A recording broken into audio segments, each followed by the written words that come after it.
Bye now. समाचार संध्या।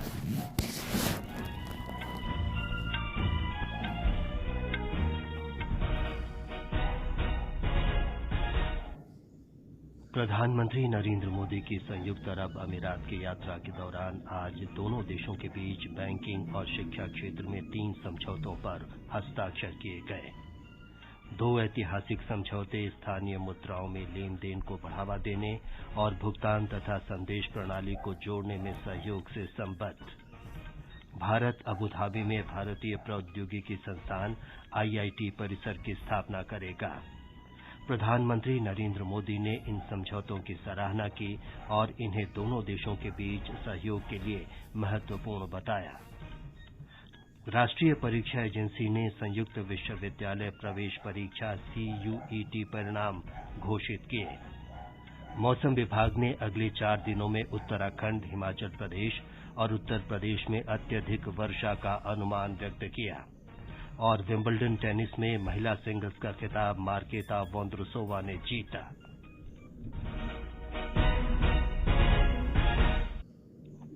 समाचार संध्या के साथ मैं विमलेंदु पांडे।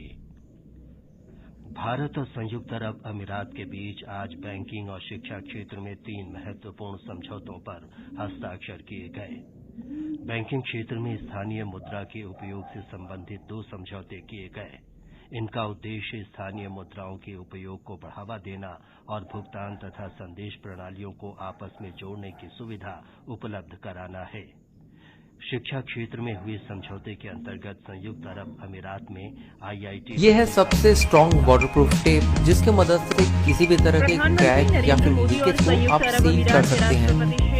इसे आप किसी भी सरफेस पे लगा सकते हैं, चाहे वो कंक्रीट हो, प्लास्टिक, मेटल, वुड या फिर ग्लास। ये टेप हाई टेम्परेचर रेजिस्टेंस है और पानी के अंदर भी इसका एडेसिव काफी अच्छी तरह काम करता है। तो आप भी इसकी मदद से अपने घर में किसी भी तरह के क्रैक या लीकेज को रिपेयर कर सकते हैं। पसंद आया हो तो इस प्रोडक्ट का लिंक मैं डिस्क्रिप्शन में दे दूंगा। सहयोग और निर्बाध सीमा पार लेन देन को बढ़ावा देने के लिए 2 समझौते किए। The first MOU relates to settlement of all transactions, all trade transactions, or rather all current account transactions and permissible capital account transactions in local currency, that is either in rupee or dirham. So this will give a big boost to trade between the 2 countries. It will be cost effective and the settlement will be much faster. पहला समझौता सीमा पार लेन then के लिए स्थानीय मुद्राओं, विशेष रूप से भारतीय रुपए और संयुक्त अरब अमीरात के दिरहम के उपयोग को बढ़ावा देने पर केंद्रित है। दूसरा समझौता दोनों केंद्रीय बैंकों के भुगतान और संदेश प्रणाली के बीच सहयोग पर केंद्रित है। इसमें ये है सबसे स्ट्रॉन्ग वाटरप्रूफ टेप जिसके मदद से किसी भी तरह के क्रैक या फिर लीकेज को आप सील कर सकते हैं। इसे आप किसी भी सरफेस पे लगा सकते हैं, चाहे वो कंक्रीट हो, प्लास्टिक, मेटल, वुड या फिर ग्लास। ये टेप हाई टेम्परेचर रेजिस्टेंस है और पानी के अंदर भी इसका एडेसिव काफी अच्छी तरह काम करता है। तो आप भी इसकी मदद से अपने घर में किसी भी तरह के क्रैक या लीकेज को रिपेयर कर सकते हैं। पसंद आया हो तो इस प्रोडक्ट का लिंक मैं डिस्क्रिप्शन में दे दूंगा। उन्होंने आभार प्रकट किया। साथ ही उन्होंने सम्मेलन में अपनी उपस्थिति की पुष्टि भी की। दुबई से विनोद कुमार की रिपोर्ट के साथ समाचार कक्ष से जागृति शर्मा। प्रधानमंत्री नरेंद्र मोदी ने समझौतों को दोनों देशों के बीच आर्थिक सहयोग को बढ़ावा देने के लिए महत्वपूर्ण कदम बताया है। प्रधानमंत्री फ्रांस और संयुक्त अरब अमीरात की सफल यात्रा के बाद स्वदेश लौट आए हैं। विदेश सचिव विनय मोहन क्वात्रा ने कहा है कि प्रधानमंत्री नरेंद्र मोदी की संयुक्त अरब अमीरात यात्रा बहुत महत्वपूर्ण और दोनों देशों के बीच साझेदारी एक बड़ी उपलब्धि है। श्री क्वात्रा ने कहा कि भारत और संयुक्त अरब अमीरात ने पिछले साल व्यापक आर्थिक साझेदारी समझौते पर हस्ताक्षर किए थे।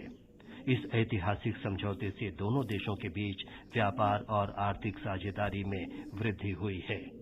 India and the UAE, under the guidance of the 2 leaders, had signed the Comprehensive Economic Partnership Agreement last year. And since the signing of that important strategic landmark agreement between the 2 countries, the trade and economic partnership and engagement has grown significantly between the 2 countries. Bharat के G20 Sherpa Amitabh Kant ने कहा है कि वैश्विक महत्व के प्रमुख मुद्दों पर भारत के महत्वाकांक्षी प्रस्तावों को G20 के देशों से रचनात्मक और सकारात्मक प्रतिक्रिया मिली है।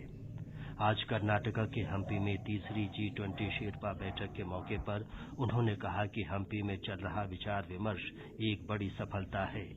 इस वर्ष सितंबर में नई दिल्ली में होने वाले G20 नेताओं के शिखर सम्मेलन के दौरान मसौदा दस्तावेज पर अंतिम विचार किया जाएगा।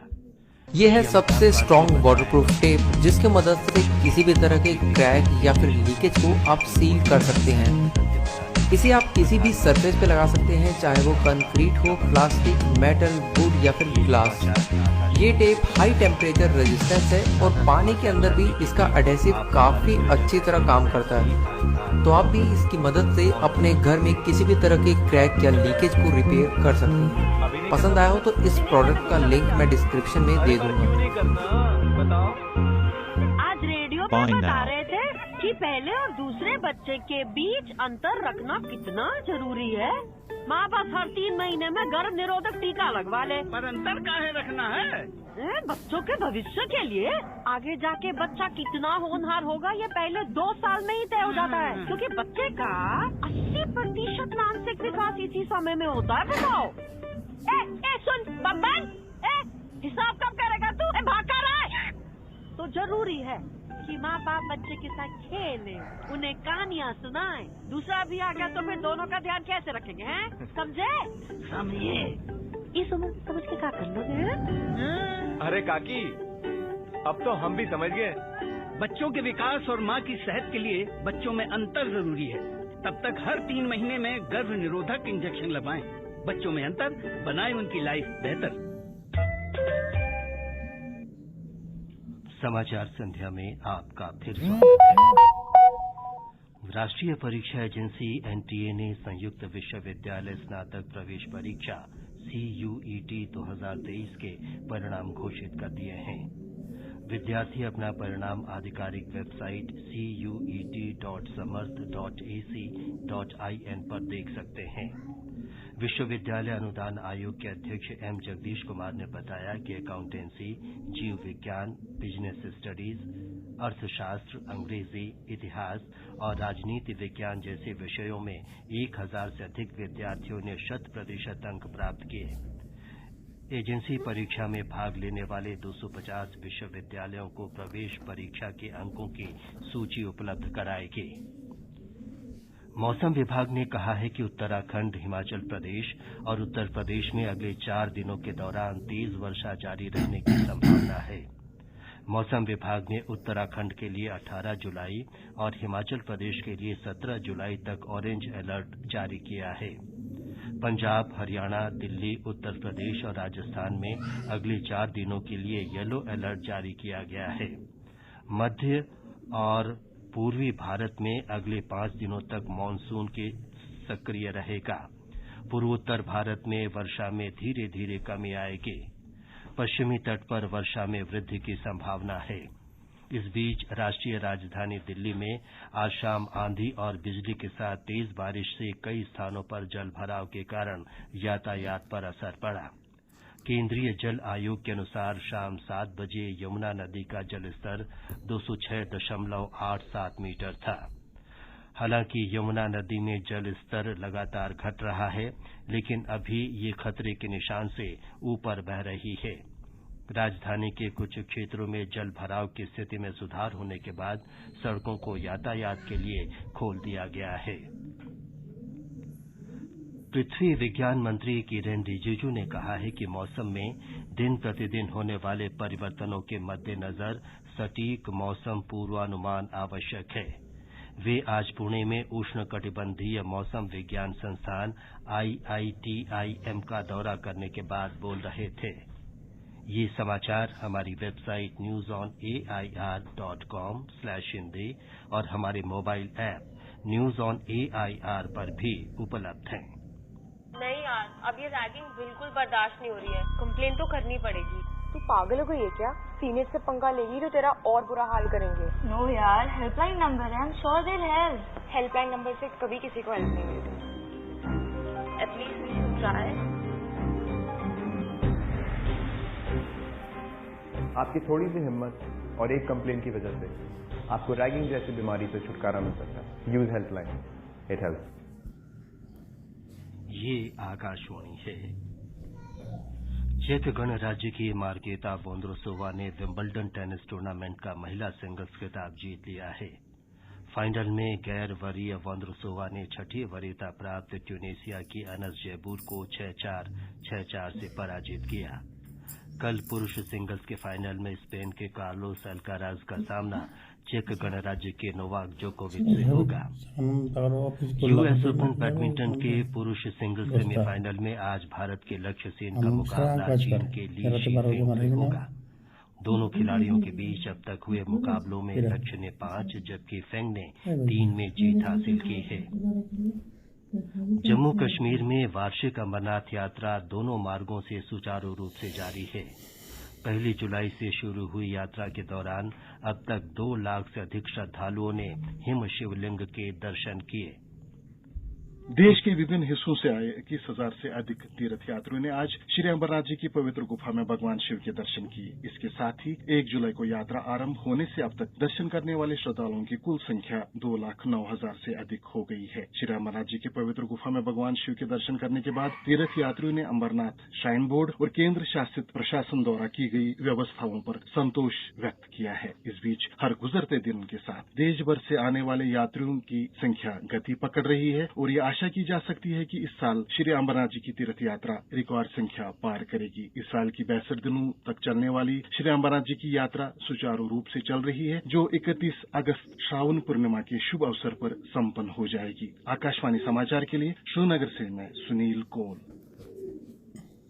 स्वास्थ्य मंत्री मनसुख मांडविया ने कहा है कि देश के प्रत्येक गांव में आयुष्मान चौपाल लगाए जाएंगे। चौपाल में आयुष्मान कार्ड बनाने के साथ ही स्वास्थ्य जांच भी की जाएगी। वे आज उत्तराखंड के देहरादून में 2 दिन के स्वास्थ्य चिंतन शिविर के समापन अवसर पर बोल रहे थे। श्री मांडविया ने कहा कि 100% आयुष्मान कार्ड बनाने वाला गांव आयुष्मान ग्राम कहलाएगा। शिक्षा और कौशल विकास मंत्री धर्मेंद्र प्रधान ने आज विश्व युवा कौशल दिवस के अवसर पर आर्टिफिशियल इंटेलिजेंस पर निःशुल्क ऑनलाइन प्रशिक्षण कार्यक्रम AI फॉर इंडिया के दूसरे चरण की शुरुआत की। ये कार्यक्रम 9 भारतीय भाषाओं में तैयार किया गया है। इस अवसर पर श्री प्रधान ने भारतीय भाषाओं में प्रौद्योगिकी पाठ्यक्रमों का आह्वान किया। अंत में मुख्य समाचार एक बार फिर। प्रधानमंत्री नरेंद्र मोदी की संयुक्त अरब अमीरात की यात्रा के दौरान आज दोनों देशों के बीच बैंकिंग और शिक्षा क्षेत्र में 3 समझौतों पर हस्ताक्षर किए गए। 2 ऐतिहासिक समझौते स्थानीय मुद्राओं में लेन देन को बढ़ावा देने और भुगतान तथा संदेश प्रणाली को जोड़ने में सहयोग से संबद्ध। भारत अबुधाबी में भारतीय प्रौद्योगिकी संस्थान IIT परिसर की स्थापना करेगा। प्रधानमंत्री नरेंद्र मोदी ने इन समझौतों की सराहना की और इन्हें दोनों देशों के बीच सहयोग के लिए महत्वपूर्ण बताया। राष्ट्रीय परीक्षा एजेंसी ने संयुक्त विश्वविद्यालय प्रवेश परीक्षा CUET परिणाम घोषित किए और मौसम विभाग ने अगले 4 दिनों में उत्तराखंड, हिमाचल प्रदेश और उत्तर प्रदेश में अत्यधिक वर्षा का अनुमान व्यक्त किया। इसके साथ ही समाचार संध्या का ये अंक समाप्त हुआ। नमस्कार।